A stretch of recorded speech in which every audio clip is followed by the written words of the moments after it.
आज हम इस वीडियो में जानेंगे कि आपका साउथ फेसिंग घर कैसे प्रॉब्लमेटिक होता है। आपका नॉर्थ का घर है लेकिन फिर भी आपकी परेशानियां खत्म नहीं हो रही। आप टी पॉइंट के मकान में ही क्यों रहे? कौन से कारण हैं जो आपको ऐसा घर मिला? नमस्कार दोस्तों, मैं रविंद्र रावत आप सभी का स्वागत करता हूँ।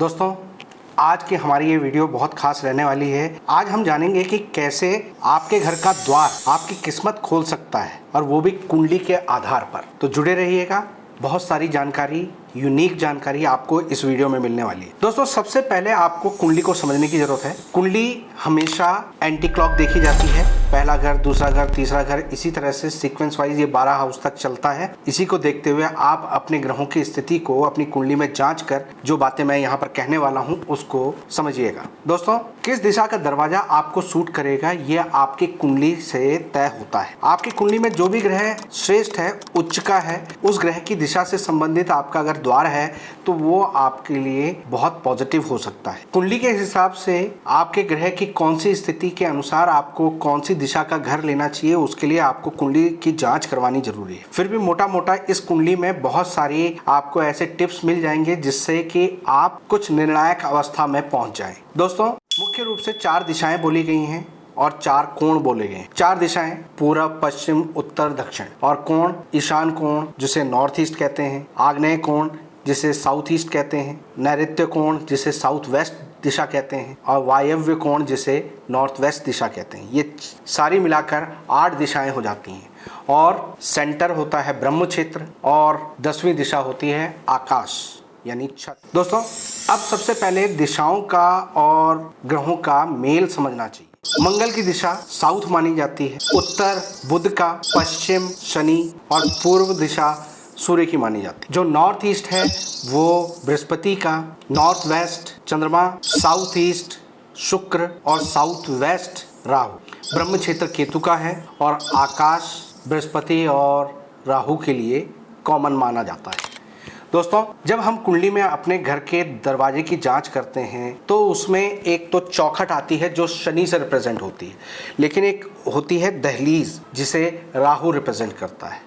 यानी राहु और शनि का पोजीशन आपके लिए बहुत इंपॉर्टेंट हो जाता है जब आप घरों की दिशा देखते हैं या आपके घर का जो दरवाजे का फेसिंग होना चाहिए उसको देखते हैं।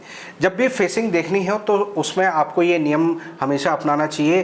कंपास लेकर अपनी हथेली पे रखें, जिस तरफ उसका रेड मार्क है वो आपकी नॉर्थ डायरेक्शन है।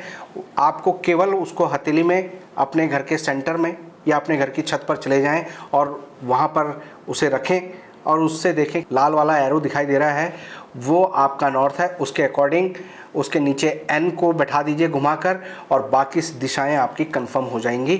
दोस्तों, अब अगर आपकी कुंडली में मंगल बद बना हुआ है, मंगल बद पर अलग से मैं एक वीडियो आपके लिए ले आऊँगा, बहुत जल्दी आप उसको चैनल पर देखेंगे, तो वो वीडियो आप देख लीजिएगा। तो जिनकी भी कुंडली में मंगल बद है वो समझ में आ जाएगा। तो मंगल बद जिनकी कुंडली में होता है ऐसे लोगों को साउथ फेसिंग घर बिल्कुल अवॉइड कर देना चाहिए। तो क्या ईस्ट फेसिंग घर भी किसी को नुकसान दे सकता है? अगर आपकी जन्म कुंडली में पहले और 5वें घर में राहु या शनि में से कोई भी एक ग्रह बैठा हो तो आपको ईस्ट फेसिंग घर भी सूट नहीं करता। यहाँ पर साउथ फेसिंग और ईस्ट फेसिंग ये दोनों ही आपको अवॉइड करना चाहिए। कुंडली के 6ठे घर में जिनके भी बुध होगा उन लोगों को नॉर्थ फेसिंग घर सूट नहीं करेगा। जिन लोगों के फर्स्ट, थर्ड, 6th और 8th हाउस में केतु बैठे हों उन लोगों को ऐसा मकान जिसमें 3 दरवाजे लाइन से आते हों उनको कभी सूट नहीं करेगा। जिन लोगों के 3rd हाउस में केतु हो या शनि हो, 6th हाउस में केतु हो या शनि हो, 8th हाउस में केतु हो या शनि हो, इन लोगों को ऐसा घर जो टी पॉइंट पे रुकता हो, यानी जिनके घर के सामने टी पॉइंट बनता हो, ऐसा घर सूट नहीं करता। दोस्तों, जिन लोगों का 1st, 8th और 9th हाउस में राहु बैठा हो उन लोगों को ऐसा घर सूट नहीं करता जिनकी दहलीज के नीचे से उनके घर की नाली निकलती हो। अगर नाली उस दहलीज को क्रॉस करती है, नाली के ऊपर दहलीज बनाई गई है यानी चौखट लगाई गई है, तो ऐसे में उन लोगों के लिए वो नेगेटिव होता है। जिन लोगों के 2nd हाउस में जुपिटर होते हैं उन लोगों के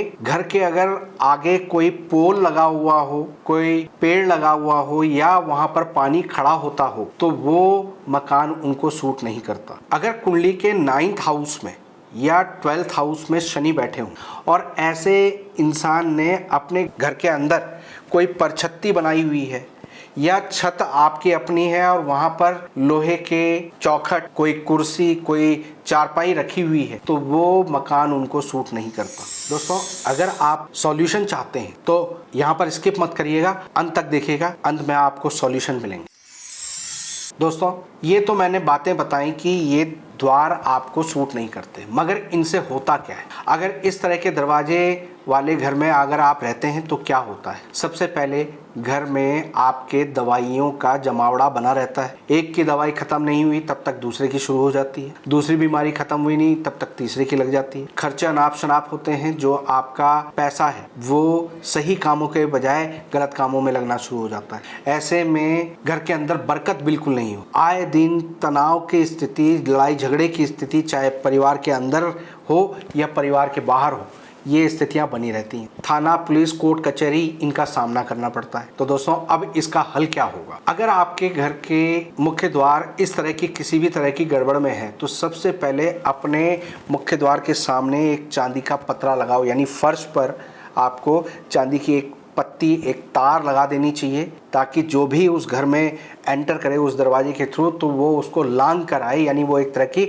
आपके लिए लक्ष्मण रेखा है। दूसरा उपाय खास तौर पर उन लोगों के लिए जिनको साउथ फेसिंग घर सूट नहीं करता या जिनको ईस्ट फेसिंग घर सूट नहीं करता और उनका घर इसी तरह का है, तो क्या करें? तो अपने घर के मुख्य द्वार पर दहलीज जरूर बनाएं। पहले दरवाजे के नीचे एक छोटी सी आधा इंच 1 इंच की एक पट्टी बनाई जाती थी कि दरवाजे के नीचे के गैप में कोई भी बाहर की हवा, धूल वगैरह ना घुसे। वो दहलीज आपको बनानी होगी। वो दहलीज आपके लिए जो दरवाजे के बीच में गैप है उससे हवा को घुसने नहीं देता, वो नेगेटिव वाइब्रेशन, नेगेटिव एनर्जीज को घुसने नहीं देता और उससे आप बहुत सारी प्रॉब्लम से बच जाते। तो दोस्तों, उम्मीद करता हूं कि आज की इस वीडियो से आपको कुछ नया जानने को मिला होगा। वीडियो पसंद आई हो तो लाइक और शेयर करें, चैनल को सब्सक्राइब करें। फिलहाल के लिए मैं अपनी वाणी को विराम देता हूं। ओम नमः शिवाय।